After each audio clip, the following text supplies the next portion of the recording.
Free ഫയറിലും free fire മാക്സിലും ഉണ്ടാകുന്ന ലാഗും ഓട്ടോബാക്ക് problems ഒക്കെ fix ചെയ്യാൻ പറ്റുന്ന ഒരു ട്രിക്ക് അല്ലെങ്കിൽ കോൺഫിഗ് ഫയലിന് പറ്റിയുള്ള വീഡിയോ ചെയ്യാൻ പറ്റുമോ എന്ന് കുറേ സബ്സ്ക്രൈബർ കമൻറ്റ് ചെയ്തിട്ടുണ്ടായിരുന്നു. അപ്പോൾ ഞാൻ ലാഗ് ഫിക്സിങ് വീഡിയോസ് ഒക്കെ അപ്ലോഡ് ചെയ്തിട്ട് ഇപ്പോൾ ഒരാഴ്ചൻ്റെ മുകളിലായിട്ടുണ്ട്.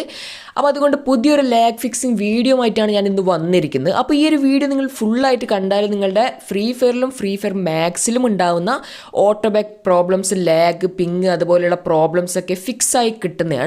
അപ്പോൾ സിമ്പിളായിട്ടുള്ള ഒരു കോൺഫിഗ് ഫയൽ യൂസ് ചെയ്തിട്ടാണ് നമ്മൾ ഈ പ്രോബ്ലംസ് ഒക്കെ ഫിക്സ് ചെയ്യുന്നത്. അപ്പോൾ കോൺഫിഗ് ഫയൽ എന്താണ് എന്ന് അറിയാത്ത കുറേ ആൾക്കാരുണ്ട്. പുതിയ യൂസേഴ്സിനൊക്കെ കോൺഫിഗ് ഫയൽ എന്താണെന്ന് അറിയില്ല. അപ്പോൾ കോൺഫിഗ് ഫയൽ എന്ന് കേൾക്കുമ്പോൾ ഇവർ വിചാരിക്കുന്നത് എന്താണെന്ന് വെച്ചാൽ ഇതെന്തോ വലിയൊരു സംഭവമാണ്, സ്ക്രിപ്റ്റാണ്, ഹാക്കാണെന്നൊക്കെയാണ് എല്ലാവരും വിചാരിക്കുന്നത്. പക്ഷേ സത്യം പറയുകയാണെങ്കിൽ കോൺഫിഗ് ഫയൽ എന്ന് വെച്ചാൽ ഹാക്കും സ്ക്രിപ്റ്റും കാര്യമൊന്നുമല്ല. ഇത് സിമ്പിളായിട്ടുള്ളൊരു ഡാറ്റ ഫയലാണ്. അതായത് നമ്മുടെ നോർമൽ ഗെയിമിൻ്റെ ഡാറ്റ ഫയൽ നമ്മൾ കുറച്ച് മോഡിഫൈയും കാര്യമൊക്കെ ചെയ്തിട്ട് ക്രിയേറ്റ് ചെയ്യുന്ന ഒരു സംഭവമാണ് കോൺഫിഗ് ഫയൽ എന്ന് പറയുന്നൊരു സംഭവം. അപ്പോൾ അത് സിമ്പിളായിട്ട് നമ്മുടെ ഡിവൈസിൽ അപ്ലൈ ചെയ്ത് കൊടുത്താൽ സ്മൂത്തായിട്ട് നമുക്ക് ഗെയിം പ്ലേ കാര്യമൊക്കെ ചെയ്യാൻ പറ്റുന്നുണ്ട്. പിന്നെ ഫയൽ അപ്ലൈ ചെയ്യാൻ വേണ്ടിയിട്ട് നമുക്ക് zarchiver എന്ന് പറയുന്നൊരു ആപ്ലിക്കേഷൻ്റെ ആവശ്യമുണ്ട്. അതിനുശേഷം നമ്മൾ ഏത് ഗെയിമാണ് കളിക്കുന്നത് അതിനനുസരിച്ചിട്ടുള്ള കോൺഫിഗ് ഫയൽ ഡൗൺലോഡ് ചെയ്തെടുക്കുക. കോൺഫിഗ് ഫയലിൻ്റെ ലിങ്ക് ഞാൻ എൻ്റെ ഇൻസ്റ്റാഗ്രാം ബയോയിൽ തന്നിട്ടുണ്ട്. അപ്പോൾ സിമ്പിളായിട്ട് നിങ്ങൾ ഇൻസ്റ്റാഗ്രാമിൽ പോവുക. ഇൻസ്റ്റാഗ്രാമിൻ്റെ ലിങ്ക് ഡിസ്ക്രിപ്ഷൻ ബോക്സിൽ തന്നിട്ടുണ്ട്.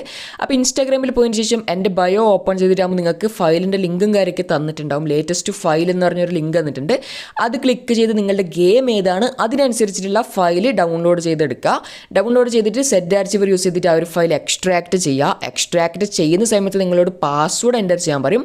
ആ ഒരു പാസ്വേഡ് ഈ വീഡിയോൻ്റെ എവിടെയെങ്കിലായിട്ട് നിങ്ങൾക്ക് കിട്ടുന്നതാണ്. അപ്പോൾ വീഡിയോ സ്കിപ്പ് ചെയ്യാതെ ലാസ്റ്റ് വരെ കണ്ടാൽ നിങ്ങൾക്ക് പാസ്വേഡും കാര്യമൊക്കെ കിട്ടുന്നതായിരിക്കും. പിന്നെ ചില ആൾക്കാർക്ക് ഡൗട്ട് ഉണ്ടാവും, ഫയൽ അപ്ലൈ ചെയ്താൽ നമ്മളുടെ ID ബാൻ ആയി പോകുമോ അല്ലെങ്കിൽ സസ്പെൻഡ് ആവുമോ, എന്തെങ്കിലും പ്രോബ്ലംസ് നമ്മുടെ IDക്ക് സംഭവിക്കുമോ എന്നൊക്കെ നിങ്ങൾ വിചാരിക്കുന്നുണ്ടാവും.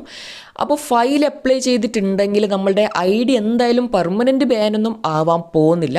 പക്ഷേ ചില ഡിവൈസിൽ ടെമ്പററി ബാൻ ആവാനുള്ള ചാൻസ് ഉണ്ട്. 1 ദിവസത്തേക്ക് 3 ദിവസത്തേക്കൊക്കെ ടെമ്പററി ആയിട്ട് ബാൻ ആവാനുള്ള ചാൻസ് ഉണ്ട്. അപ്പോൾ അത് 3 ഡേയ്സ് കഴിഞ്ഞാൽ നിങ്ങൾക്ക് ആദ്യം കളിക്കാൻ പറ്റുന്നതാണ്. അല്ലാതെ പെർമനൻ്റ് ആയിട്ട് ഒരിക്കലും നിങ്ങളുടെ ID ഒന്നും ബാൻ ആവാൻ പോകുന്നില്ല. കാരണം ഇത് വലിയ ഹാക്ക് സ്ക്രിപ്റ്റും കാര്യമൊന്നുമല്ല. അതുകൊണ്ട് പെർമനൻറ്റ് ബാനൊന്നും ആവാൻ പോകുന്നില്ല. പിന്നെ ഒരു കാര്യം പറയാനുള്ളത് എന്താണെന്ന് വെച്ചാൽ ഇപ്പോൾ നിങ്ങൾക്ക് ഈ ചാനലിൻ്റെ അവസ്ഥയും കാര്യമൊക്കെ അറിയാമെന്ന് വിചാരിക്കുന്നു.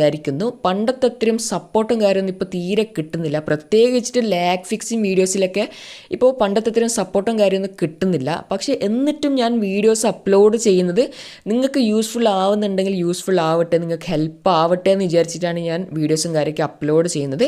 അപ്പോൾ ഈ ഒരു വീഡിയോ നിങ്ങൾക്ക് യൂസ്ഫുൾ ആയിട്ടുണ്ടെങ്കിൽ ഒന്ന് നിങ്ങൾ ലൈക്കും ഷെയറും കാര്യമൊക്കെ ചെയ്യുക. നിങ്ങളുടെ ഫ്രീ ഫയർ കളിക്കുന്ന ഫ്രണ്ട്സിലേക്കൊക്കെ ഈ ഒരു വീഡിയോ ഷെയർ ചെയ്ത് എത്തിക്കുക. അപ്പോൾ ഈ ഒരു വീഡിയോ നിങ്ങൾക്ക് ഇഷ്ടപ്പെടുന്നു വിചാരിക്കുന്നു. See you all in my next video. Till then goodbye.